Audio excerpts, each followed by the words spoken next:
윤정옥 장편소설 그 여자의 전설 5편.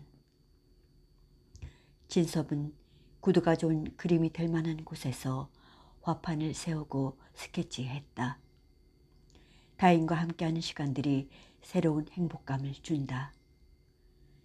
다인이 끓여온 커피를 마시며 두 사람은 영화 속에 나오는 한 장면처럼 주변의 아름다움을 뇌리 속에 새겨둔다.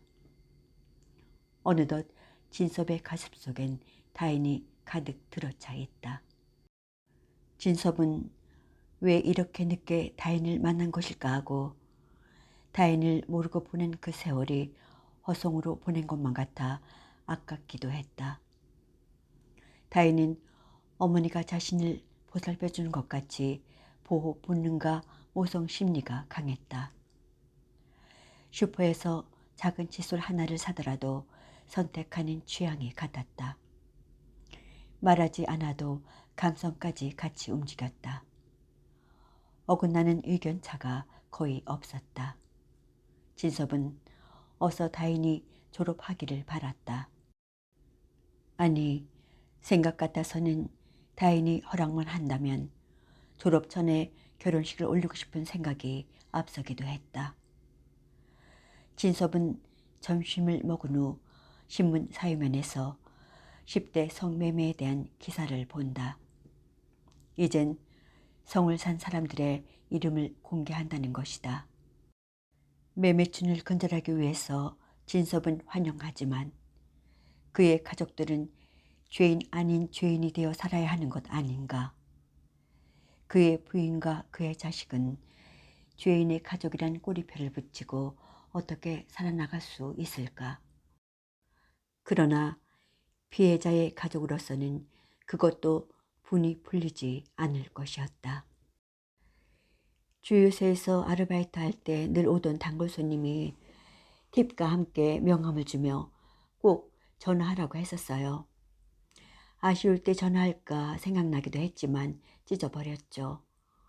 왜 남자들은 늘 바람을 피우고 싶어 하죠? 글쎄, 한번 연구해봐. 나한테 좋은 대안이 있는데 어떻게? 내남 없이 똑같은 거라면 음성적으로 숨기려 하지 말고 국가에서 법적으로 일정 기간을 만드는 거예요. 결혼하고 한 1년쯤 외다하는 기간으로 정하는 거죠. 그 기간이 오면 누구든 무조건 부인과 헤어져야 해요. 혼자 살든 짝을 바꾸든 법대로 해야 해요. 진섭은 재미있게 듣는다. 그것이 싫은 사람은 혼자 살고 그 기간 동안은 전부 내남 없이 남의 부인이든 다른 사람이든 바꾸는 기간이니까 흉도 될 수 없고 아무렇지도 않은 거죠. 하하하하, 싫어도 억지로 하는 이혼 기간이 되겠네. 사이 좋은 사람은 떨어져 있으니 더욱 그리워질 것이고 그 기간 외의 간통은 중한 벌을 내리고 공개적 기간이 정기적으로 오니 문제될 것도 없죠. 재미있는 발상이야. 미래의 희곡을 한번 써봐. 부수적으로 오는 부작용들이 만만치 않을걸. 두 사람은 절 앞에 오이밭에 들어가 노인이 오이 따는 일을 거들기도 하였다. 노인은 우리 손자도 서울서 대학에 다니고 있다며 막걸리와 안주로 오이와 고추장을 펼쳐놨다. 진섭은 노인과 막걸리를 나누어 마신다. 다인에게도 따라준다. 다인은 이렇게 공기 좋은 산골에서 농사 지으며 선생님과 살았으면 좋겠다는 상상을 해본다. 저녁에 그들은 시집을 보며 읽은 감상을 얘기하고 때론 진섭의 읽은 소설에 대한 비평도 들려준다. 다인은 스승이기 때문인지 진섭 앞에서는 무엇이든 거리낌 없이 물어봐도 부끄럽지 않다. 진섭은 답변을 해줄 때는 자세히 친절하게 해주는 것이었다. 본인도 잘 모를 때에는 어떤 책을 참고하라고까지 알려주어 다인에겐 커다란 도움이 되었다. 늘 다인이 궁금한 것은 사후 세계와 신의 세계와 종교 문제였다. 진섭은 자기 책에 줄을 찐 부분을 다인에게 읽게 했다. 아인슈타인의 글귀였다. 과학적 연구에 진지하게 몰두해온 사람이면 누구나 우주 법칙 중에 하나의 영혼이 명시되어 있음을 확신할 수 있게 된다. 그 영혼은 인간의 영혼보다 훨씬 우수하다. 그리고 그 영혼 앞에 서면 인간의 초라함을 통감하게 되고 겸허한 마음이 일어날 것이다.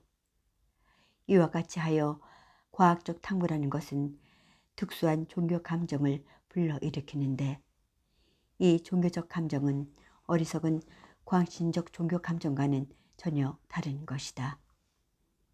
그는 또 지식과 기술만으로 인류를 발전시키고 행복하게 할 수 없다는 것을 잊어서는 안 된다.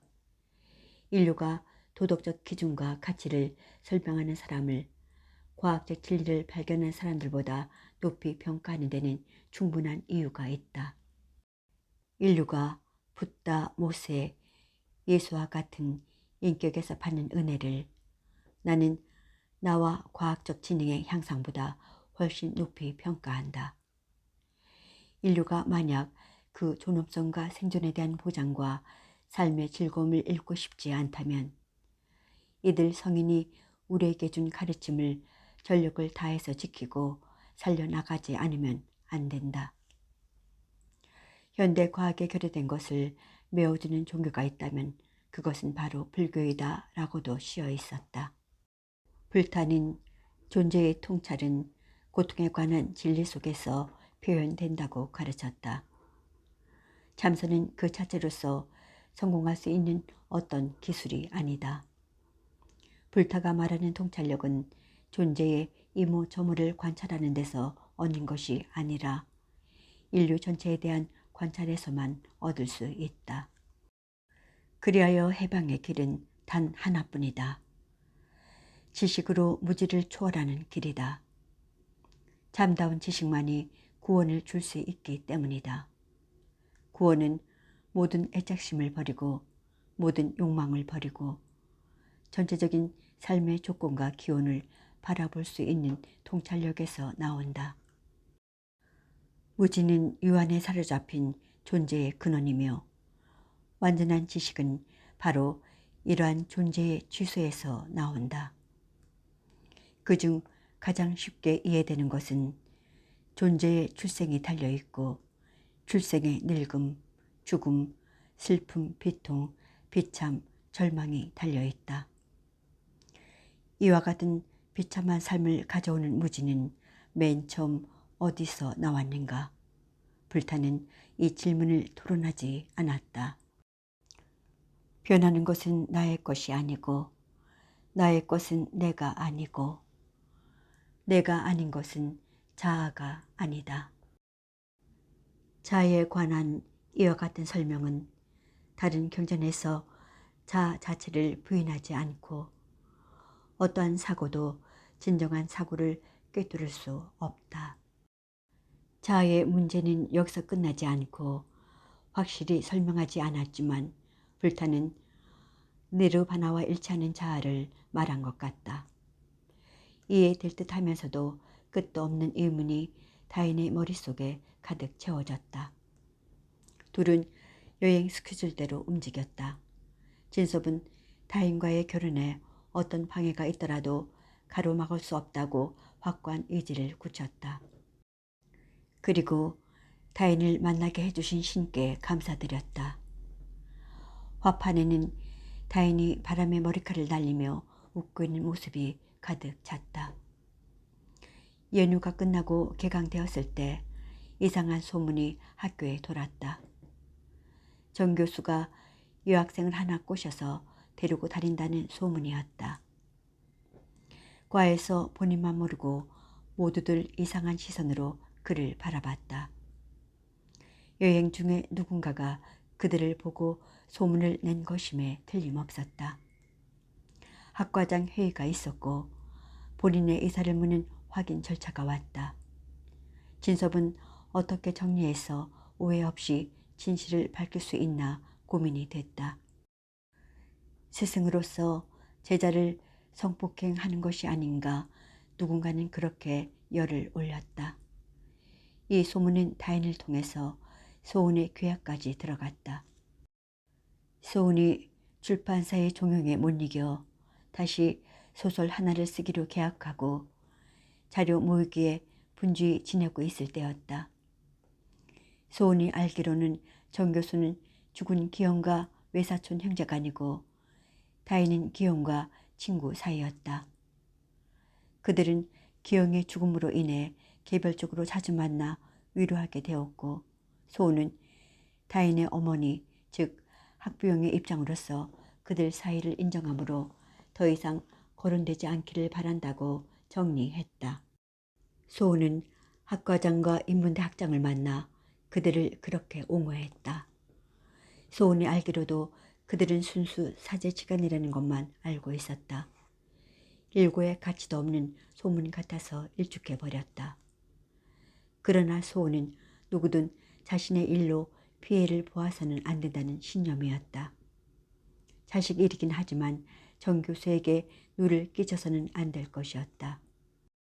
그는 직장이기도 하지만 많은 학생들을 가르치는 스승으로서 명예의 흠집을 내서는 지명타가 될 것 같았다. 이 일에 있어서 당사자의 보호자로서 더 이상 문제 삼지 않으니 그리 아쉬고 무관심해 달라고 확고히 입장을 밝혔다. 학생의 학부형이 직접 나서서 소문의 진상을 떳떳이 밝히고 나니 소문은 금방 사그러졌다. 학교 당국에서도 더 이상 거론하지 않았다. 성진은 입원하였다. 처음엔 암세포 진행이 서서히 오더니 한 달쯤 지나자 기침 끝에 가래에 피가 섞여 나오기 시작했다. 하나밖에 없는 딸 다인의 결혼도 못 보고 가야 되나 기분이 어두워진다. 소은이 간병인을 하나 사서 붙여주었지만 온종일 혼자 있다 보면 성진은 가족이 그리웠고 소은이 오기를 자신도 모르게 기다렸다. 이미 법적으로 정리된 상태인데도 성진은 내심 소은과 다인과의 끈을 놓을 수가 없었다. 좀 더 잘해줄 걸 나는 왜 소은의 뜻과는 반대로 나가기만 고집했었나. 진절머리 나는 인간이라는 대접을 받아도 이젠 어쩔 수가 없다. 노력해볼 기회도 앞으로는 오지 않는다. 병실 문이 열리고 다인이 들어온다. 아빠 좀 어때요? 그저 그래. 엄마는 언제 왔댔죠? 그저께. 다인은 형제가 하나만 더 있었어도 서로 돌아가며 아빠가 외롭지 않게 돌봐드렸을 것인데 왜 나 하나만 낳았을까? 형제 없이 혼자란 사실이 외롭게 느껴진다. 오피스텔을 하나 얻어주겠다고 했던 비용도 성진의 입원비에 다 들어간 것 같았다. 심지어 엄마와 헤어진 후 아빠가 친구들에게 빌려 쓴 돈까지 엄마가 다 돌아가며 갚아주었다. 결국 아빠는 살아있는 날까지 엄마에게 도움이 되질 않는다. 냉정한 엄마. 아빠가 죽을 병이 들어 어쩔 수 없이 살날을 손꼽아 하루하루 넘기는데도 칼날처럼 차갑게 번뜩인다. 다인은 나라면 저럴 수 있을까 고개를 갸웃한다. 어른들 세계는 정말 모르겠다. 아니, 증오란 상대를 죽이고 나를 죽이는 무기가 되었다. 다인은 성진의 병실 침대 머리맡을 정리하고 닦는다. 잣죽도 엄마가 쏜 것이 아닌 인스턴트로 사다가 먹이고 있다. 하긴 이 정도의 대접도 아빠는 황송하게 여겨야 하리라. 옆에 환자는 부인이 수시로 따끈하게 미음을 쏘아서 가져왔고 동치미가 먹고 싶다고 투정도 하며 부인을 몸종처럼 부리고 있다. 저런 남편은 부인에게 잘했던 것일까? 아빠가 조금만 잘했어도 엄마는 봉사적으로 잘할 사람이었는데 결국 자기가 그렇게 만든 것이다. 염증만을 안겨주었으니 병원의 새 처방은 고통을 줄이는데 필요한 처치만 하는 것이지 암은 아직까지 현대의학이 정복할 수 없는 병으로 병원에 있으나 집에 있으나 매 한 가지였다. 다인이 창밖을 보고 있을 때 소은이 들어섰다. 엄마, 한 방으로 고쳐볼 걸 그랬어요. 다인은 자두가 없는 것이 안타까워서 말했다. 소은은 아무 말 없었다. 진작에 엄마가 술 담배 좀 줄이라고 했을 때 참견 말라고 소리치던 아빠 모습이 생각나서 다인은 그만 입을 다물어 버렸다. 성진은 일체 소은의 간섭을 받고 싶어 하지 않았다. 옳은 소리임을 알면서도 소은의 소리에는 안 있고 했다. 돈 없고 병들어 죽게 되니 그와 같이 잘 놀던 여자들 다 어디로 갔는지 성진의 병실은 사람 그림자를 볼 수 없이 외로웠다. 소은은 두유를 컵에 담아 성진 침대에 붙은 탁자에 놓아주었다. 성진은 한 모금 마신 다음 입안이 쓰다며 도로 내밀었다. 성진은 헐렁한 환저복 사이로 드러난 갈비뼈 어깨며 척추뼈가 몇 개인지 세어볼 수 있을 만큼 여유였다. 성진은 숨이 너무 차올라 숨을 몰아쉴 수밖에 없었다. 증상이 하루하루가 달랐다. 기침하며 피 섞인 가래를 수없이 뱉어낸다. 옆에 환자는 부인이 남편의 손발을 주물러 주느라 이마에 진땀을 흘리는데도 환자는 산소통을 잠가라 열어라 반쯤만 열어라 잠시도 가만히 있지 않고 잔소리를 해대고 있다. 언젠가 성진이 독감을 심하게 앓은 적이 있는데 보름 동안을 소은이 죽을 쑤어 주었었다. 이번엔 땅콩죽을 먹어봐요. 이러다간 죽의 달인이 되겠어요. 소은은 자축부터 시금치죽까지 매일 다른 죽을 쑤었다. 성진은 그때 소은을 떠올린다. 자신이 조금만 잘했더라도 소은이 이렇게까지 자기에 대해서 포기하지는 않았을 것이다. 도대체 어디서부터 어긋나기 시작한 걸까?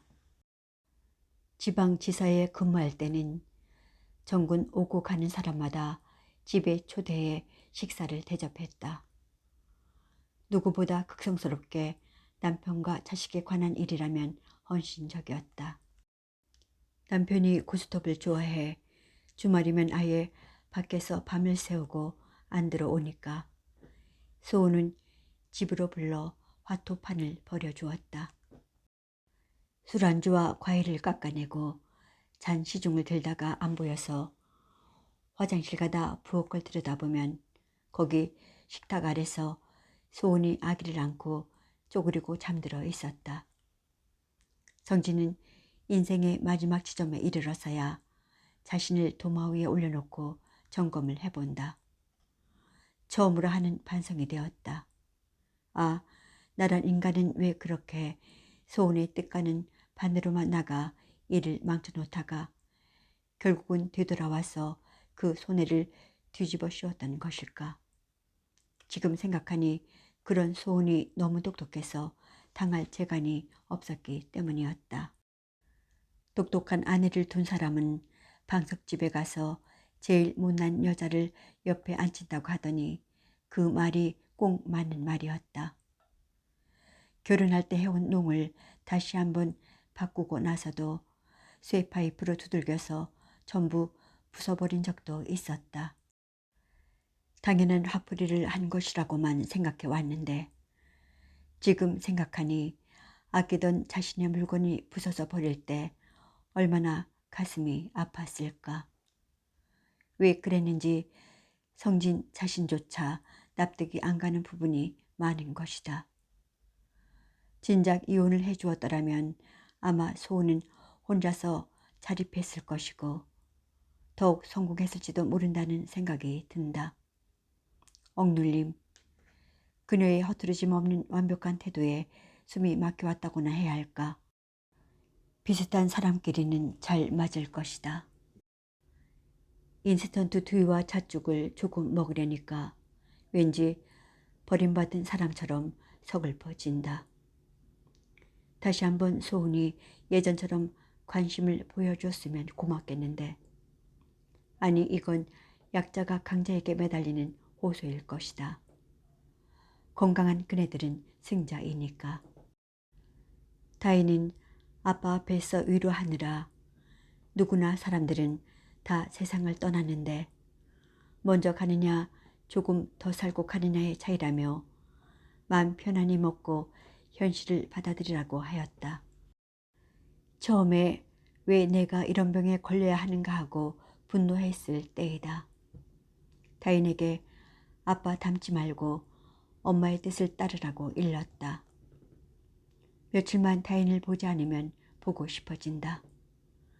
다인이 집을 나갔을 때 미친 듯 거리를 헤매고 다니며 다인을 불렀다. 아직도 성진의 눈에 다인이 어린애처럼 느껴지는 것이다. 이성적이며 냉철하다가도 문득 감성이 튀는 대로 행동하는 것은 꼭 소은과 닮았다. 어떤 모임에 가더라도 소은의 미모는 뛰어났으며 문 남성들의 시선을 받을 땐 기분이 좋으면서도 질투가 나는 것이다. 옆에 나가 꼬리를 치니까 그렇지 하며 묵살하지만 사실 그건 소은의 잘못이 아니다. 어깃장을 나본 것이다. 결혼 생활 20여 년 동안 철저히 못난 남편 짓만 해왔다. 방송에 발표한 수필에서 남편의 흉을 공개적으로 봤다며 화를 내고 앞으로 나에 관한 얘기를 쓸 땐 전부 내 검열을 거치라고 호통을 쳤다. 알았다며 어느 날 원고를 내게 내밀었는데 이상한 단어가 있었다. 자신의 어휘가 부족한 것은 생각지 못하고 이게 무슨 말이야 하고 물었다. 그거 형용사잖아요. 고개를 갸우뚱거리던 나는 소은에게 앞으로 사전에 없는 말은 쓰지 말라고 일렀다. 알았어요 하고 돌아서는 그녀의 표정엔 엿먹으라 하는 노골적인 무시가 깔려 있었다. 지금 생각하면 우스운 일도 참 많았었다. 그렇다고 내가 그녀를 사랑하지 않은 것은 아니었다. 아내 앞에서 자존심 때문에 큰 소리를 쳐서 눌러놨을 뿐이다. 뒤쪽으로 딸리니까. 아, 비굴하고 못난 놈. 그런데도 손 앞에서는 잘못했다는 소리가 나오지 않았다. 잘못을 저지르고도 잘못했다는 소리를 하기는커녕 큰 소리를 쳐대니 소은의 흑백을 분명히 가리는 성품이 그냥 넘어가 줄 리 없었다. 늘 티격태격했다. 전부 원인은 내게 있었다. 힘들게 벌기보다는 노는데 쫓아다닌 시간이 더 많았다. 물려받은 재산 갖고 노는 사람하고는 또 다른 위치인데도 나는 늘 어떻게 되겠지였다. 결국 그 고통은 소원이 짊어졌고 증오로 가득한 그녀는 남편이라면 눈을 바로 맞추며 살려고 하지 않았다. 이상한 전화만 와도 나는 신경을 쓰며 의심했다. 분명히 저희 편 내가 밖에 애인이 있으니까 남편 곁에 안 오지 하며 어떡하든 꼬리를 잡으려고 핸드백의 수첩을 뒤져보았다. 잡히는 것이 없었다. 그런데 박희숙을 만났다. 자기 남편하고 소은이 불륜 관계라는 것이다. 펄쩍대며 말을 막았지만 그날 나는 무척 괴로웠다. 남남까지 된 사이에서도 질투는 석유처럼 불붙었다. 아직도 나는 소은을 사랑하고 있는 것일까? 아니, 순수한 소유욕 뿐이었을까? 그것보다 준석을 보는 소은의 눈빛은 달랐다. 존중과 신뢰의 시선이었다. 애정이 깊은 샘물같이 솟아오르고 있음을 보았다. 누가 건드려도 막을 수 없는 사랑이었다. 나는 내가 준석에 대해 물었을 때 소은이 그렇다고 사실대로 대답할 것이 두려워 물을 수 없었다. 그녀는 분명히 황준석 작가를 사랑했다. 나는 소은의 사랑을 모른 척 해야 했다. 그녀도 행복해질 권리는 있으니까. 병실 문이 열릴 때마다 소은인가 하고 바라보게 된다. 아, 소은이, 다인이 엄마. 다인이 생각하기에 곡기를 끊고 이젠 주스나 두유로 연명하는데 그나마 하루에 한 컵도 못 먹는 성진이 얼마 가지 못할 것이라는 계산이 충분히 나왔다. 방사선 치료도 체력이 받쳐줘야 가능했는데 성진은 그것도 받기 힘들 정도였다. 의사의 말은 이미 암세포가 주변과 등으로 전부 퍼져서 얼마 못 간다고 했다. 확실한 날짜는 사람마다 다르므로 알 수 없다고도 했다. 넘어가는 해를 보며 성진은 가끔 회한에 잠기곤 했다. 산소통이 머리맡에 있고 호흡기를 코에 꽂았는데도 성진은 하루하루 다르게 숨쉬기조차 힘들어했다. 다인은 어느 날 소은을 복도로 불러내었다. 엄마, 병원에 있으나 집에 있으나 아무런 차이가 없어. 병원비도 줄일 겸 아빠를 집에 데려가면 어떨까? 집에서 돌아가시게 하면. 집에서 누가 옆에 붙어 있으라고? 그건 집에서도 간병인을 붙여야겠지. 그럼 모두 몇 식구니? 엄마, 그게 문제야? 나 할 일도 밀렸어. 혼수 상태가 오면 다시 병원으로 실려올 텐데 그때마다 어떻게 감당하니? 엄마, 그보다도 엄마 가슴속에 아직도 아빠를 용서 못하고 있는 거야? 용서할 필요를 느껴야 용서가 되겠지. 아, 무서운 엄마로구나. 다인은 소은을 이해하면서도 섭섭하다. 성진이 불쌍해서 가슴이 뻐근해 온다. 소은은 약속이 있다며 돌아갔다. 오며 가며 2, 3일에 한 번 얼굴을 내밀고 금방 일어나 가버렸다. 타인은 복도의 유리창으로 들어오는 석양이 슬퍼 보였다. 왜 우린 이렇게밖에 못 살고 있나?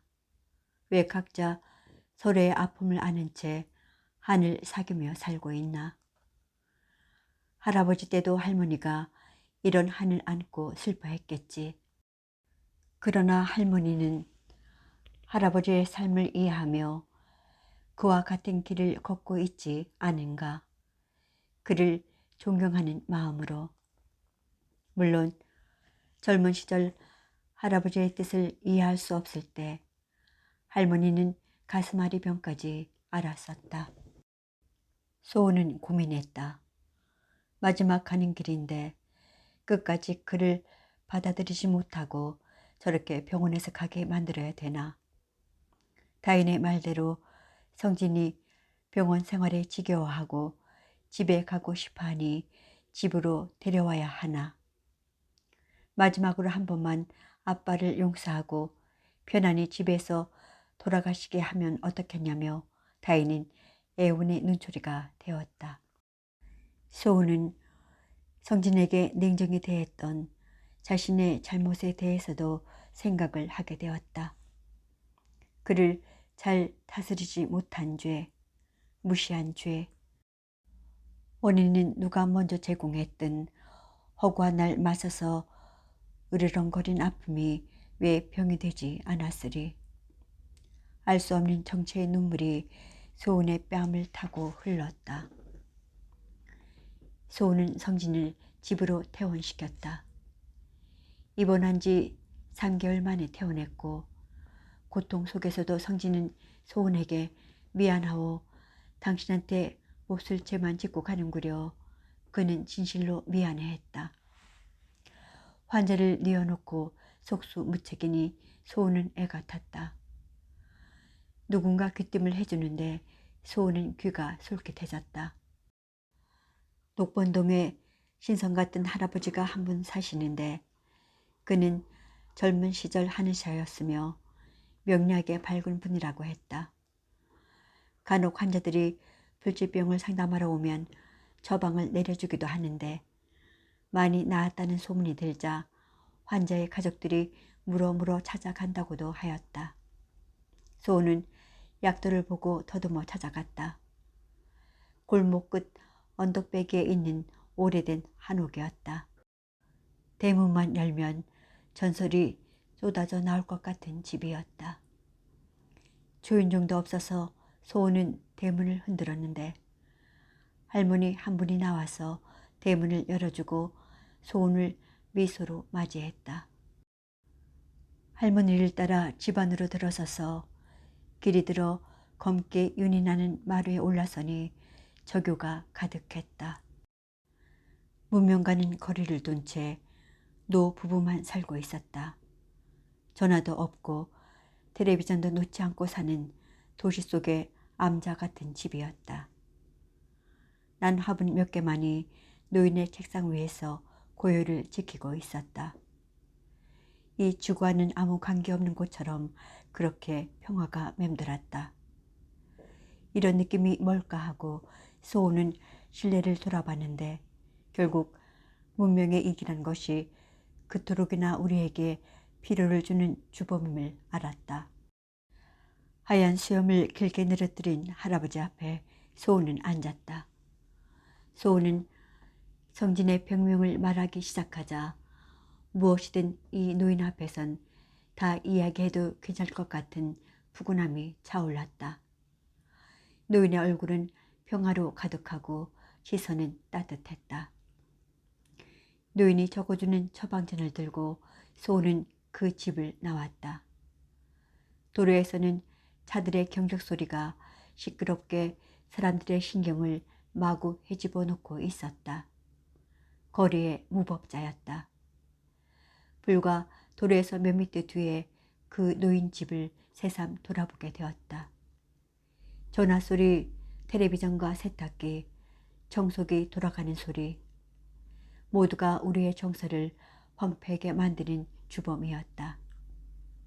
소은은 처방전을 들고 한약방에 들러 우선 2첩만 지었는데 성진이 이것도 다 먹을 수 있을지 걱정이 앞섰다. 미웠던 성진의 행동들을 생각하면 지금 자신의 모습이 코미디를 연출하는 것처럼 보였다. 사람의 기억이란 이상에서 좋은 기억보다 상처받은 기억이 더 집요하게 파고들어 오랜 세월 잊히지 않는 것이었다.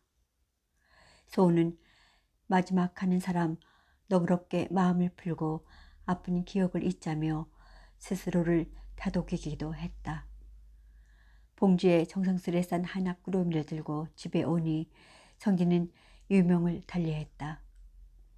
숨이 차서 입을 조금 벌린 채 그는 고통으로 눈을 감고 있었다. 다인도 외출하고 아무도 없을 때 그는 가버렸다. 다인이 아파 소은은 소리치며 통곡했다. 회한이 그녀를 몸부림치게 만들었다. 태어난 지 꼭 보름만이었다. 인생의 한 세상이 마치 문틈으로 천리마가 달리는 것을 내다보는 것처럼 덧없어서 불꽃에 맺힌 이슬 같으며 위태롭기가 바람 앞에 등불이라 100가지 온갖 계교를 부려봤자 마지막 이르는 곳은 마른 뼈 한 줌뿐이라고 했다. 태어나서도 온 곳을 모르고 죽어도 가는 곳을 모르며 업식이 아득하여 몸뚱어리가 무겁고 불길이 치솟아 사생과 육지가 가슴으로부터 잉태되니 어찌 두렵지 아니하랴. 무서운 해안이었다. 무명이 소멸함으로 의도가 소멸하고 의도가 소멸함으로 인식작용이 소멸하고 인식작용이 소멸함으로 정신 물질이 소멸한다. 정신 물질이 소멸함으로 6 감각 장소가 소멸하고 6 감각 장소가 소멸함으로 접촉이 소멸하고 접촉이 소멸함으로 느낌이 소멸한다. 느낌이 소멸함으로 가래가 소멸하고 가래가 소멸함으로 집착이 소멸하고 집착이 소멸함으로 존재가 소멸한다. 존재가 소멸함으로 태어남이 소멸하고 태어남이 소멸함으로 늙음과 죽음, 슬픔과 비탄, 고통과 절망이 소멸한다. 존재의 태어남과 사라짐을 누가 부정할 것인가? 소는 성진을 화장하여 하얀 유골을 숲속으로 가서 타인과 함께 뿌렸다. 솔바람에 하얀 유골 가루가 멀리 날리며 사라져갔다. 그는 갔다. 그는 갔다. 그는 갔다. 그는 이 세상에 없다. 그는 이 세상에 없다. 그는 이 세상에 없다. 그는 죽었다. 그는 죽었다. 그는 죽었다. 소는 암기하듯 반복하며 중얼거렸다. 어느새 소의 뺨에 눈물이 흘러 있었다. 다인은 흐르는 눈물을 계속 닦아내었다. 성진의 소지품들을 정리할 때 까만 수첩 하나가 나왔다. 소은이 수첩을 들추니 어느 화면 귀퉁이에 이런 글귀가 있었다. 그의 글씨는 달필이었고 알아보기 쉬운 글씨체였다.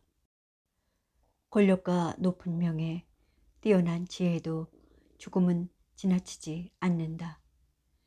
그 무엇을 가진 자도 피할 수 없으니 나 같은 존재야 별 수 없이 죽게 되리. 또 이런 글귀도 있었다. 어느 날에 낙서인 듯 했다.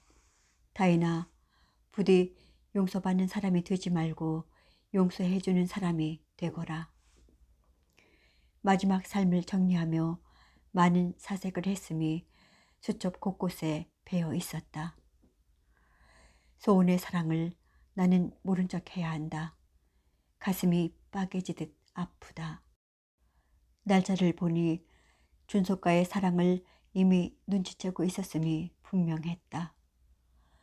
마지막으로 힘주어 쓴 글인 듯 했는데 소은에게 주는 메시지였다. 당신은 나를 용서했지만 나는 당신을 사랑했다. 소은은 수첩을 떨어뜨렸다. 소은이 그를 받아들임은 현실적 중후에서 온 용서였다. 아니, 값싼 용서였을까? 쉽게 용서한다는 것은 잠시 분노를 감추거나 부인하고픈 것이지 근본 문제가 해결된다는 의미는 아닐 것이다. 그렇다면 무엇이 부족한 것일까? 그러나 성진이 한 용서는 진정한 사랑에서 온 감사 안음이었다. 사랑한다는 표현을 아내에게 하면 마치 자신의 체면이 땅에 떨어질 것처럼 그의 의식은 갓을 쓴 조선시대의 남자였는데 결국 직접 전하지 못하고 이렇게 글로 남겼구나. 소은은 사랑이 용서보다 더 크고 위대한 단어임을 뇌리에 새기게 되었다. 진실로 사랑할 수 있는 사람만이 용서할 수 있다는 것도. 소은의 가슴에 뭉툭한 아픔이 왔다. 아, 다인 아빠, 그렇게도 내 속을 썩이더니 이젠 편안한 곳에 가 쉬어요. 나도 당신의 좋은 아내가 못 되었어요. 나를 용서해 주어요. 나는 원망할 줄만 알았지 당신의 아내를 사랑하는 그 깊은 마음을 헤아릴 줄 몰랐어요.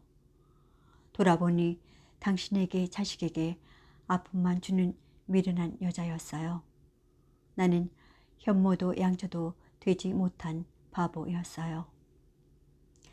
냉정하게만 대했던 자신의 행동은 그에게 가장 무서운 형벌을 준 셈이었다. 그가 그리워한 것은 부드러움이었을까? 성진의 배회, 성진의 연애, 성진의 방황은 무엇이었을까? 언젠가 혜연에게 썼던 고백의 혈서도 사랑할 수 없는 자신에 대한 절망에서였지 않았을까? 그저 육체적 쾌락일 뿐. 성진을 그렇게 보내고 한 달쯤 지났을까? 집안 분위기를 바꾼다며 서랍장을 옮길 때 서랍 안에 있는 앨범이 소은의 눈에 띄었다. 젖장을 들추니 어려서 찍은 다인의 모습이 눈에 들어왔다. 어릴 때 다인은 소은을 많이 닮은 듯 했으나 크면서 성진의 모습이 어려 있었다. 다인의 돌날 치마 저고리에 조바위를 쓴 아기를 성진이 안고 웃고 있었다. 그 옆에 사진엔 조급 장교 시절에 앳된 성진 모습이 있었다. 이 사진은 성진의 개성을 가장 많이 나타내고 있었다. 그때 그는 패기 있는 멋진 장교였다. 연애 시절 가슴 울렁거렸던 성진의 모습이 아련히 떠오른다. 20대의 성진은 누가 봐도 고개를 끄덕일 만큼 미남형의 얼굴이었다. 그는 육사생도였다. 늘씬한 몸매에 제복은 썩 잘 어울렸다. 이성관계에서는 순진하고 원리 원칙을 고수하는 고지식한 사람이었다. 반면 소심한 데가 있어서 비웃살이 없었다. 그는 임관하여 소위 계급장을 달고 전방 부대에 배치되었다.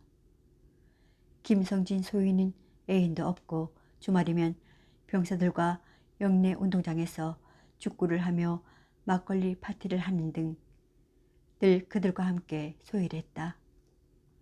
영내에서도 중대장의 지시보다 김소희 떴다 하면 모두들 두려워할 정도의 칼 같은 원칙주의자였다. 병사들은 그를 좋아했다. 6개월을 무사히 지냈는데 갑자기 중대장이 불렀다. 문제아가 하나 왔는데 김소희가 좀 데리고 있어 줘야겠어 하며 찝찝해했다. 문제아는 투스타의 아들이란다. 그 하일병은 두고 온 애인 때문에 수시로 부대를 탈영하여 골칫거리 노릇을 하고 있었다.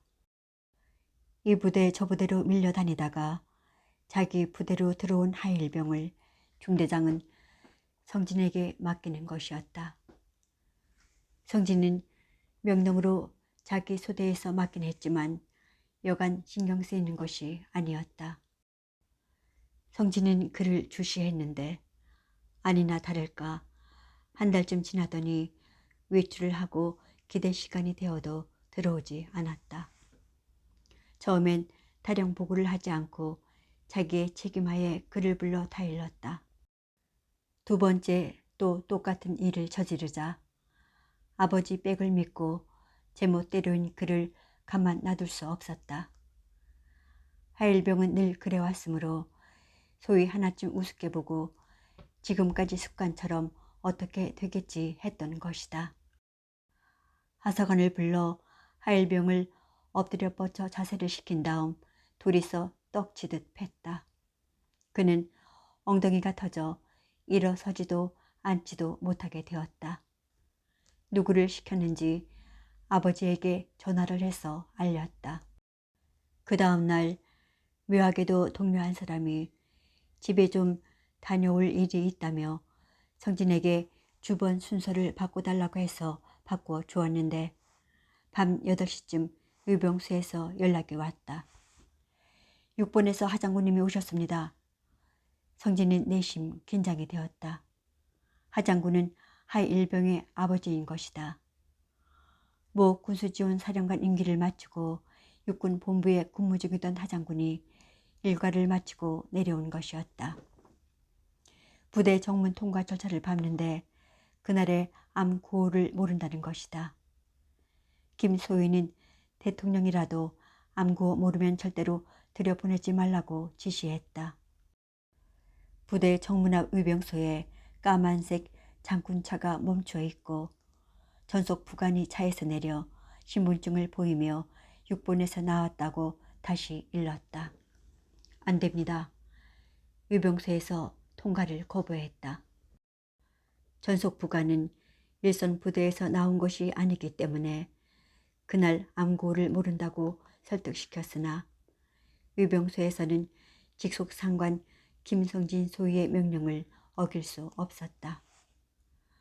정속 부관과 하장군은 기가 막혔으나 그들은 원리 원칙대로였고 이미 김소희에 대한 소문은 아들을 통해 들어서 익히 알고 있던 터였다. 그들은 2번이나 사정을 했다. 잠시 후 유병수에서 다시 김소희에게 연락이 왔다. 돌아가셨습니다. 라고. 30분 후에 하장군 일행은 다시 유병수에 나타났다. 그들은 그날의 암고를 대고 부대 내로 진입했다. 이웃 부대에 가서 그날의 암고를 알아가지고 온 것이었다. 김성진 소위는 그들이 들어올 곳을 예측하고 영내 식당에 미리 접대 준비를 시켜놨다. 연대에까지 연락이 가서 연대장 이하 대대장 중대장들은 아이쿠 우린 죽었다. 진급은커녕 이제 모가지다 하며 소상집 분위기였다. 어쩌다 주번을 바꿔 김소희가 그날 있었단 말이냐. 대대장은 모두 패죽이고 싶어 했다. 부대 내에 들어온 하장군은 캐비넷에서 서류를 꺼내 김소희에 대한 신상카드를 들춰보았다.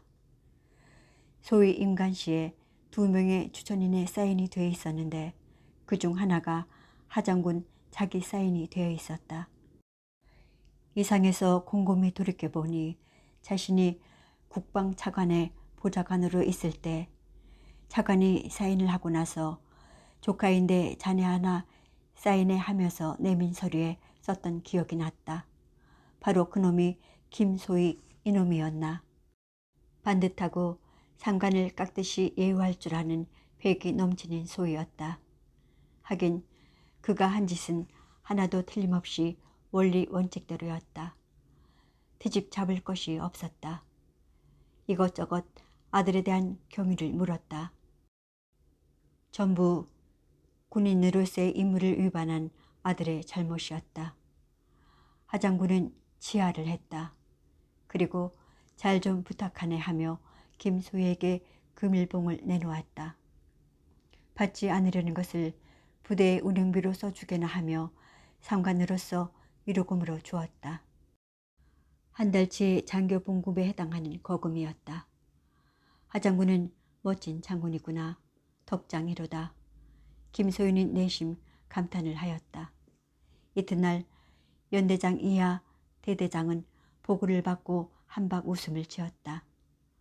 그 일하는 일선부대에 한동안 전설처럼 떠다녔다. 소은의 친구가 남자친구가 있는 부대로 의문 갔을 때 소은과 같이 갔는데 그때 부대를 방문한 것이 성진의 눈에 띄어 소은을 소개해 달라고 졸랐고 그들은 첫 만남에서 서로에게 호감을 가졌다. 3년여 연하 끝에 그들은 결혼했다. 성진이 대위 때였다. 그는 결혼 전에 연애 시에도 소은의 손 한 번 잡지 않았다. 설령 어느 여자가 같이 하룻밤을 지내자고 곁에 누웠어도 절대로 거부하는 그런 남자였다. 책임지지 못할 행동은 하지 않았다. 소은에겐 그 점이 참으로 신선하면서도 매력적으로 보였었다. 항상 길을 거닐 땐 인도 쪽으로 그네를 세웠고 음식점에 들어가면 의자를 빼주어 앉게 했고 레디 퍼스트 매너를 깍듯이 지켰다. 깊은 대화는 되지 않았어도 오히려 클래식이나 듣는 사람은 피곤하였고 소은의 취향에 맞지 않았다. 결혼에는 소탈한 사람이 편하다고 생각한 터였다. 어느 여성 동료 작가의 남편은 그녀가 쓴 소설을 보며 이 이야기에 나오는 주인공 남자는 어디서 모티브가 되어 만들게 되었냐며 그 사유를 꼬치꼬치 묻는다고 피곤해했다.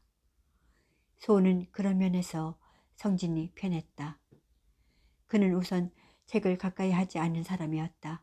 심지어 남들이 소은의 책이 나오면 먼저 읽고 멘트를 해도 성진은 읽지 않았다. 소은은 오히려 그 점이 편했다. TV만 열심히 보았다. 단순한 편이었다.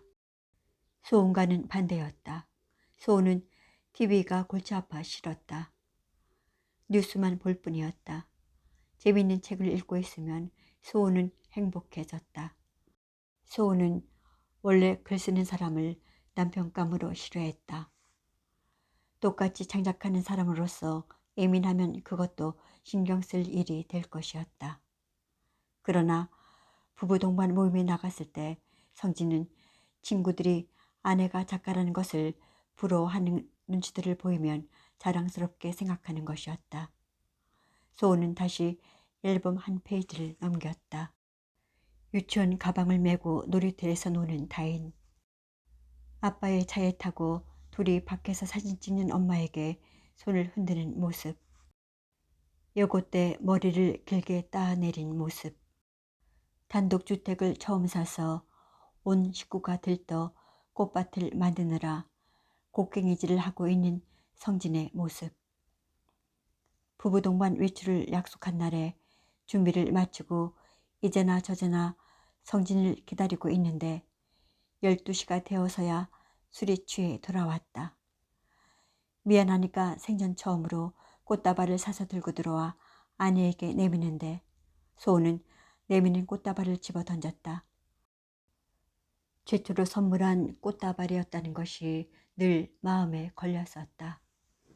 이튿날 그 꽃을 추슬려서 다시 병 속에 담아 식탁에 놓은 것을 찍은 사진. 요리를 도와준다며 앞치마를 두르고 부엌에서 열심히 무언가를 만드는 성진 모습. 외출할 때 립스틱을 짙게 발랐는데 쥐피 빨아먹은 것처럼 왜 그렇게 빨갛게 칠했냐며 성진이 못마땅해 하기에 기왕이면 사슴피라고 해줄 수 없어요 라고 입을 삐쭉 내밀던 소은의 모습. 소은의 첫 작품집의 출판 기념회 때 손님 맞이하던 바쁜 모습. 이때 성진은 뭔가 탐탁지 않은 기분으로 구석진 자리에 서 있었다. 어느 노인 작가 선생님이 말씀하시길 이 세상 어느 남자든 자기 아내가 유명해지는 걸 싫어한다고 했다. 자신이 유명해도 그러냐고 질문했더니 한편 좋으면서도 아내가 유명해지는 걸 좋아하는 남편이 하나도 없다는 거였다. 그게 무슨 심리일까? 독점욕일까? 그렇게 패기만만한 젊은이였고 괜찮은 남자였던 성진이 언젠가부터 자신은 바람을 피우면서도 아내를 의심하기 시작했다. 어느 날엔 외출했다 들어와 보니 소은의 핸드백을 뒤져서 수첩에 명단이나 들춰보며 의심을 하는 위쪽증 증세를 나타내기도 했었다. 소은은 자신이 그렇게 만들었나 하는 생각을 해본다. 아마 성진으로서는 아내가 밖에 누군가에게 정신을 팔고 다니는 것 아닌가 의심이 가는 모양이었다. 서로의 사이가 나빠지면서 일절 곁에 오지도 못하게 했으니까 말이다. 소은의 생일날 케이크를 차리는 모습을 보며 소은은 이런 날도 있었나 까마득히 잊은 먼 세월을 찾아내느라 혼을 놓친 사람 같다. 결혼식의 큰 사진은 소은이 성진과 싸운 뒤 찢어버려서 작은 카메라 사진만 남았다. 돌이켜 생각해보니 좋은 쪽보다도 안 좋은 쪽이 더 많았다. 서로가 상처만 쌓아간 아픈 정이었다. 성진이 가고 서너 달쯤 지났을 때 뜻밖의 준석에게서 전화가 왔다. 전통 찻집에서 만난 준석은 희숙도 건강을 회복하고 평소와 같이 지내고 있다고 했다. 소은은 그 소리가 반갑게 들렸다. 준석은 성진의 죽음 소식을 들어서 알고 있었으며 소은을 위로하고 싶어 했다. 진작 위로해주고 싶었던 마음을 이제야 전한다며 미안하다고 했다. 소은은 성진이 가고 난 뒤 성진의 마음을 헤아려 보게 되었다고 했다. 삐뚤어만 나가려던 마음이 무엇인지 누구보다 아내에게 인정받고 싶어 했던 그 마음이 무엇인지도 알 것 같다고 했다. 자신이야말로 남편에게 한 번도 사랑한다는 표현을 해본 기억이 없다며 쓸쓸하게 웃었다. 그들은 한강 고수부지로 갔다. 흐르는 강물을 바라보는 마음에도 어쩔 수 없이 우수가 스며들었다. 희숙은 엄청난 충격 속에 앓고 나더니 사뭇 이의 복이 넓어진 것 같다고 했다. 산술적 계산에 의해서만 인간을 평가하던 희숙은 희망은 결코 세상을 뛰어넘는 것이 아니라 절망을 알고 살자는 것이었음을 배웠다며 울더라고 했다. 소은은 가슴이 저려왔다. 자신이 타인에게 준 죄였다. 준석은 그런 나약한 모습의 아내를 볼 때 이 여자는 자신이 버리면 살아갈 수 없는 사람이라고 느꼈다고 했다. 준석은 담배 연기를 길게 뱉어낸다.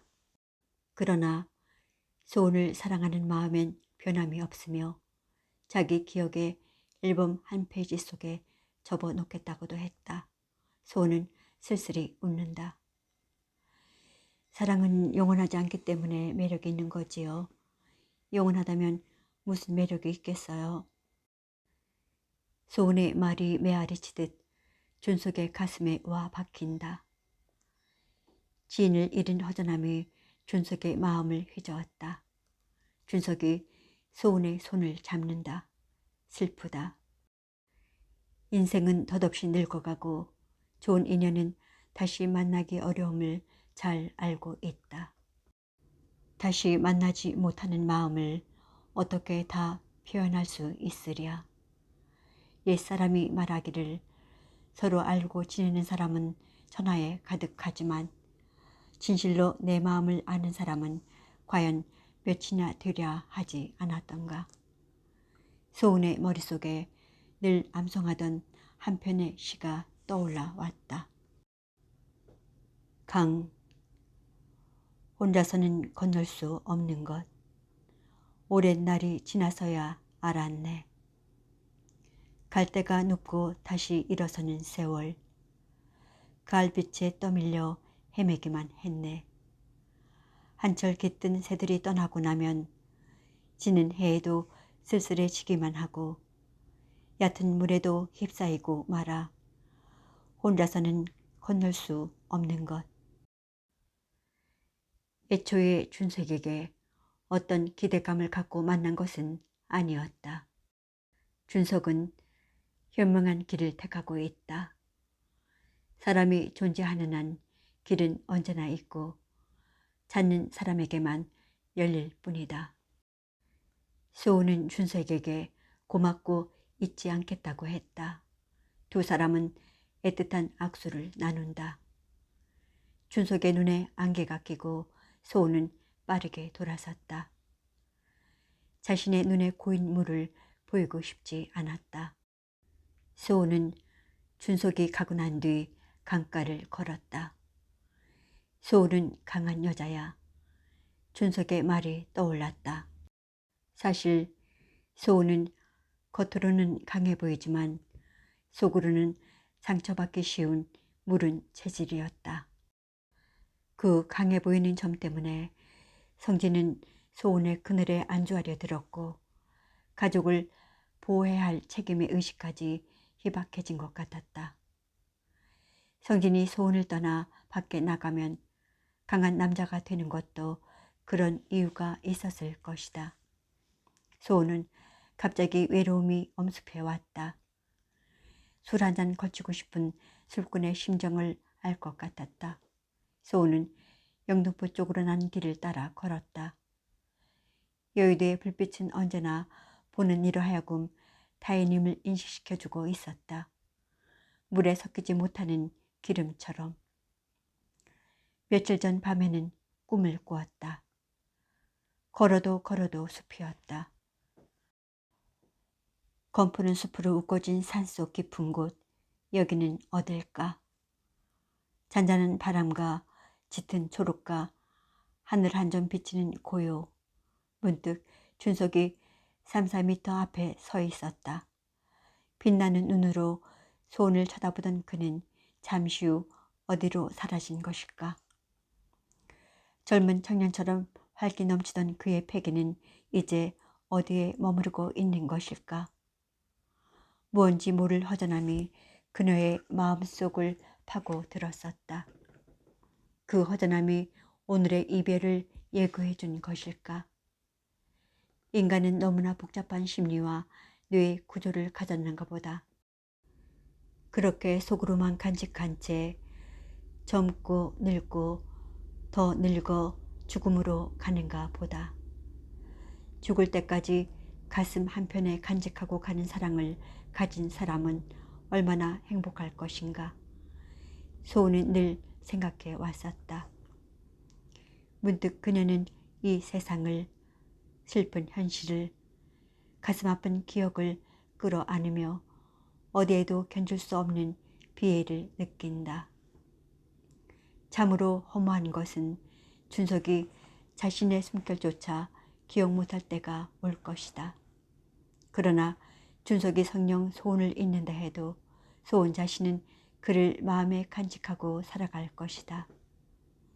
그 사실을 기억해달라고 몽니 부리지는 않을 것이다. 소원은 그때그때를 영원히 기억한다. 산사의 나무 그늘에 앉아 떨어진 벌레 먹은 잎을 주워 올리던 그녀는 그와의 만남을 추억하면 그리워지고 행복해진다. 오랜 세월이 지나고 실제로 만났을 때 외형적인 모습이 많이 변하였다 해도 과거 속의 장면은 영화 장면처럼 그대로 살아서 의식 속에 숨쉬고 있을 것만 같다. 시간적으로나 공간적으로 침해당하지 않기 때문일 것이다. 그녀의 가슴에는 뚜렷이 각인되어 바람 불고 눈보라치고 햇살이 비추어도 아무 요동 없이 항상 그 위치에 변함없는 모습으로 남아있지 않을까. 그는 소원의 안에서 자라지 않는 나무로 멈춰 있어 계속 뜨거운 태양을 받고 있기 때문이리라.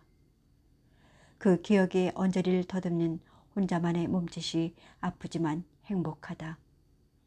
그 기억의 슬픔을 어찌 표현할 수 있으리. 그러나 영원하리라. 그녀가 숨쉬는 날까지. 그녀가 그와의 추억을 끌어안고 사는 것처럼 그의 기억 어느 한 귀퉁이에도 자신의 그림 한 뼘쯤 간직해 주었으면 하는 그 바람은 또 무엇일까? 사랑은 소유와 집착이란 말이 이런 데서 나온 것 같다. 섹스는 중독만으로도 가능하겠지만 사랑은 그렇지 않다. 사랑은 흙 속에서 자라고 있는 자기만의 보석이다. 처음 준석을 만났을 때 다시는 사랑을 하지 못할 것 같다고 한 말이 떠오른다. 자신이 너무나 때묻어 있기 때문에. 그러나 소은은 사랑함으로써 자신의 소중함을 알게 되었다. 사람의 한평생이란 큰 차이가 없었다. 더욱이 비슷한 것은 달이 차고 기울고 다시 차오르듯이 좋은 시기와 나쁜 시기가 돌아가며 세월의 굴레 속에서 누구에게나 똑같이 적용된다는 것이다. 조물주가 주는 묘한 기회 균등이었다. 소은은 그의 가정이 다시 화합되어 신의 가호가 함께하기를 빌어본다. 집으로 오는 길에 일도 스님의 상좌 스님에게서 전화가 왔다. 스님이 몹시 편찮으시다는 연락이었다. 소은은 그 길로 일도 스님에게로 향했다. 소은이 일도 스님의 방에 들어갔을 때 상좌 스님이 수건을 물에 적셔서 이마에 대주고 있었다. 스님은 눈을 감은 채 소은의 기척이 들려옴을 알았다. 스님, 저 왔어요. 소은은 이렇게 편찮으시도록 근래에 한 번도 찾아오지 못한 회한이 왔다. 스님은 머리를 끄덕이는 것 같았다. 소은은 맥없이 늘어진 스님 손을 잡았다. 스님의 입술이 달싹해졌다. 소은은 귀를 기울였다. 네, 이제 가야 할 때가 왔나 보다. 사람이 나서 죽는 것은 피할 수가 없는 일. 만일 곁에 병들어 운명하는 이가 있거든 그를 지극히 보살펴라. 인생이란 흙에서 나서 흙으로 돌아가는 것. 이것이 자연의 법리이며 인생 무상임을 깨우치게 하라고 경호 스님도 말씀하셨느니라. 일찍이 석가는 죽음이란 느티나무의 많은 잎들 중에 한 잎이 지는 것과 같다고 하지 않았더냐. 이것 내 그동안 공부해온 공책이다. 가서 읽어보고 잘 정리하여 보거라. 네가 바쁘면 다인이에게 주던지. 공책은 6권이나 되었다. 소원은 공책을 들추어 본다. 부처님 말씀과 여러 선사들의 말씀들을 일목요연하게 쉬운 우리말로 토를 달아가며 설명을 적어 놓았다. 스님 나름대로 꼭 가르치고 싶은 것들만 추려서 다시 재정리하신 것 같았다. 그리고 네게 알리고 싶은 말이 있었다. 네, 듣고 있어요. 일도 스님의 말은 띄엄띄엄 이어졌다. 정암 스님이 어느 해안 지방에서 법문을 하고 초청한 어느 신도 보살의 집에서 하루 묵고 가기로 되어 있었다. 그 보살의 이름은 한영운이었다. 한 보살의 집은 아담한 2층으로 되어 있었다. 한영운은 2층으로 정암 스님을 모셨다. 과일을 벗겨서 정성껏 그릇에 담고 차와 함께 스님 계신 방으로 갖다 드렸다. 큰 스님이 자신의 집에 묵고 가신다는 것을 한없는 영광으로 여겼다. 그네는 저녁 내 설레었다. 밤이 깊도록 잠이 오지 않았다. 한밤중에 정암 스님은 고단에서 깊은 잠에 빠졌지만 잠을 잔 지 한 고비가 지나가고 잠이 들었으되 깊은 잠은 아닌 상태가 되었다. 어렴풋이 방문 열리는 소리가 들리는 듯 했으나 신경 쓰지 않았다. 다시 잠을 청했다. 선뜻 바람결에 잠이 깼는데 옆에 사람이 있었다. 누구요? 스님, 아무 말씀하시고 저를 걷어주세요. 정암은 놀라움에 어둠 속에서 눈을 부릅뜨는데 법률이나 도덕도 만들기 나름이고 사랑도 이름 짓기 나름 아니겠어요. 평생 소원입니다. 한 보살이었다. 소리를 칠 수도 없었다. 그녀의 애원을 냉철히 부르치지 못한 하룻밤 파괴는 평생도록 회한이 되어 그를 괴롭혔다. 그 후 한영우는 임신이 되었고 소리 소문 없이 집을 팔고 잠적하고 말았다. 평생 임신하지 못하는 성녀로서 회한의 삶이었는데 자신도 임신할 수 있다는 기쁨에 한영우는 유산을 시키기는커녕 대교책을 보며 섭생에 유의했다. 전 남편으로부터 아이를 못 낳아 이혼당한 후 한스러웠는데 그것은 한쪽 나팔관이 막혀 임신이 잘 되지 않는다는 것이지 전혀 불가능한 것은 아니라고 의사는 설명했다. 죽을 때까지 비밀을 지키며 한영우는 아들을 낳아 온갖 정성으로 그를 키웠다. 이 비밀을 안 사람은 한영훈의 동생 한영숙이었다. 동생에게만은 아들의 아버지가 정암 스님이란 걸 밝혔다. 한영숙은 다인의 친구였던 기영의 어머니인 것이다. 일도 스님의 말은 힘들게 이어졌다. 지금 그 애가 정암 스님 40 중반에 나왔으니 36이나 되었고 공부를 잘해 장학생으로 학교를 졸업하고 박사 학위 받은 뒤 대학에서 교수 노릇을 하고 있다고 말했다. 그 대학이 타인이 다니는 학교라고도 했다. 진작 얘기할까 생각도 했으나 별 상관이 없는 얘기이고 그저 참고로 알아두려무나 했다. 아버지에 대한 미운 감정이 있는데 하나도 혹을 붙이는 것 같아 굳이 얘기를 해야 할까 하고 망설였다고도 했다. 정암 스님도 평생에 한을 안고 자책으로 괴로워하셨다고 했다. 이름이 무엇래요? 진섭이라고 들었어? 진섭, 정진섭. 아, 그건 타인과 무리를 일으켰던 정 교수 아닌가? 동명이인은 아닐 테고. 소우는 입속으로 이름을 새겨본다. 정진섭. 필레는 젊은 시절 정암 스님에게 집요한 보살 하나가 있어 보살이 정암을 유혹하여 아이를 낳았다는 소식을 접했을 때 충격을 받았다. 여태껏 피눈물 나는 고행을 통해 대도를 이룬 분이 어떻게 그 순간에 넘어갈 수 있단 말인가. 잊고 살았던 가슴앓이 병이 다시 도져왔다. 그만큼 유격은 무서운 마군이었다. 오랫동안의 금욕 생활은 수행에 방해를 주었고 깨달음에 마음이 흩어져서는 절대 이루어질 수 없는 것이다. 재물과 색은 독사보다도 위험하니 목을 살펴 그런 줄 알아 항상 멀리 여의라 하신 경호 스님의 이런 깊은 말씀을 본받아야 되거늘.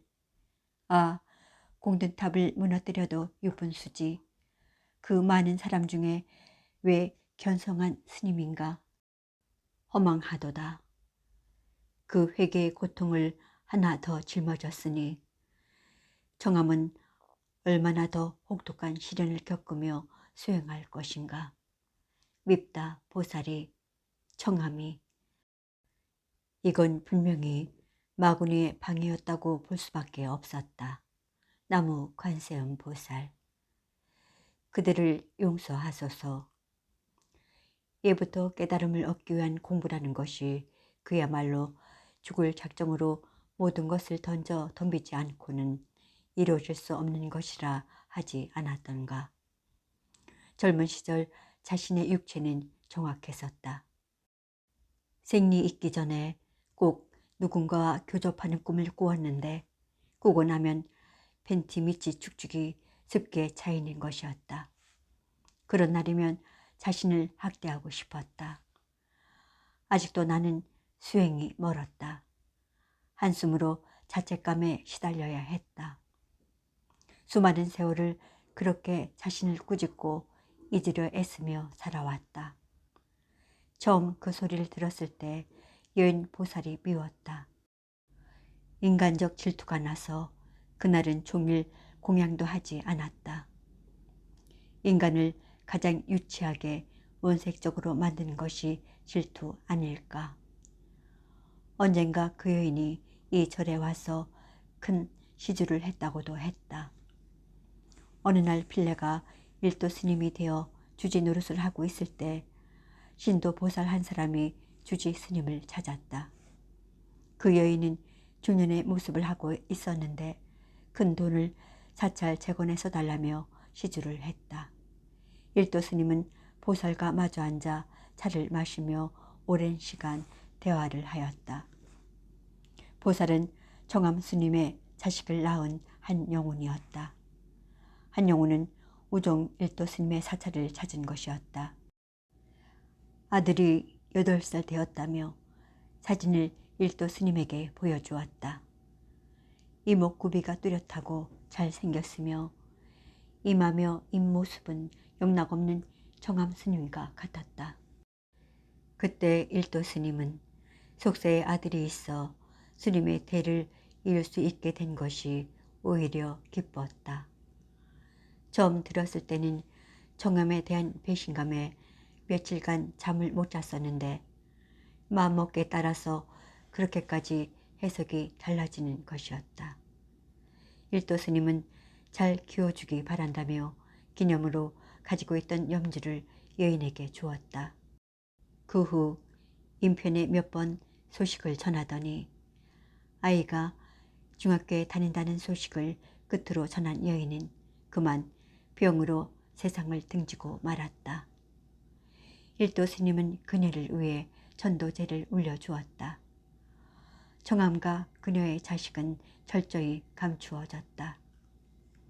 정암 스님이 열반하였을 때 모든 매스컴들은 그의 행적을 낱낱이 소개했다. 가능한 정암은 세상 일에 참여하기보다는 산속 깊이 들어가 나오지 않았으며 오직 참선으로 성불하기 위해 삶을 바쳤다. 그의 삶은 극히 검소하였다. 어쩌다 가끔 주장자를 들고 법자에 앉아 법문을 들려주었을 뿐이다. 세상 사람들은 그를 지도자로 모시고 어지러운 불교계를 지도하여 줄 것을 간청하였다. 이 세상 어떤 성인도 자기의 운명 일시는 예견하고 갔어도 죽음을 없애고 영원히 산 이는 없다. 그건 신의 영역일 테니까. 그는 조용히 떠나고 싶어 하였으나 사람들은 그의 다비식을 성대히 고양하였고 다비장에 몰려들었다. 그도 인간이기에 인간적 고뇌가 왜 없었을 것인가. 대중들의 소망에 의해 그의 사리는 숙골되었는데 발과가 나왔다. 빌레는 정암의 사리를 보며 그중 하나는 내 곳도 있겠지 하는 생각을 하며 부끄러운 얼굴을 하였다. 그의 자식인 소은, 아버지에 대한 미움을 간직하고 결코 용서할 수 없다고 응어리진 한을 품고 사는 소은. 더 큰 목표를 위해 어쩔 수 없지 않은가. 그리하여 한 가정의 몇 사람을 위한 삶을 살기보다는 더 많은 대중을 위해 미혹한 중생들을 위해 부처님도 깨달음을 얻고 그들을 제도하라고 하시지 않았던가. 생각 짧은 우리의 머리로는 그의 삶이 이해될 수 없는 것이며 더 큰 부처님의 뜻을 쉽게 해석할 수도 없는 노릇이었다. 빌레는 스님이 된 후 정암의 포부를 이해할 수 있었으며 소은에게도 오난의 마음을 가지지 않기를 빌었다. 사람에게 있어 가장 큰 일은 태어나고 죽는 일이며 세월은 무상하게도 덧없이 빨리 흘러가므로 참선하는 사람은 이를 두려워하고 항상 바르게 살아야 한다. 그러므로 옛사람이 이르기를 오늘은 비록 몸을 보존하나 내일은 보존하기 어렵다 하였다. 사람은 단 하루를 살더라도 왜 내가 살고 있는지를 명심해야 하며 정신을 바짝 차리고 단 한 시간이라도 게으름이 없어야 한다. 보다 중요한 것은 이 어지러운 세상에 실로 마음을 고요히 하는 것이다. 그저 하염없이 지내야 한다. 만약 마음과 경계가 서로 흔들려서 마른 나무에 불이 붙듯이 번잡스레 정신없이 세월을 그냥 흘려보낸다면 이것은 비단 화두 드는 공부에만 방해되는 것이 아니라 나쁜 업보만 더해질 뿐이다. 이 어지러운 세상에서 마음을 무심해 두고 마음을 닦으면 마음 지혜가 맑아지는 법이다. 빌레는 몇 번 정암의 법문을 들으러 먼 사찰까지 간 적이 여러 번 있었다. 그녀는 감히 떨리는 마음으로 그를 가까이에서 볼 수가 없었다. 높은 존재의 스님에 비해 자신의 존재는 한갓 미물에 지나지 않았다. 소은은 그런 빌레를 날카롭게 비난했다. 늙어 다 지나고 나니 인생 무상이었다. 허무 외에 무엇이라 이름 지을 수 없었다. 법구경에 이런 문구가 있다. 오래지 않아 이 몸 흙바닥에 버려지고 마음 또한 어디론가 사라져 버리리. 그대 덧없는 이 몸은 실로 썩은 나무 토막보다도 소용없으리. 소은은 생각한다. 어쩌면 세상에는 이렇도록 많은 사연들을 저마다 사귀지 못하고 끌어안고 살고 있는 것일까? 도대체 이런 업들은 어떤 세상에 의하여 없어지는 것일까? 누구의 죄로 윤회하고 있단 말인가? 소우는 불교 신자도 그렇다고 예수 교인도 아니다.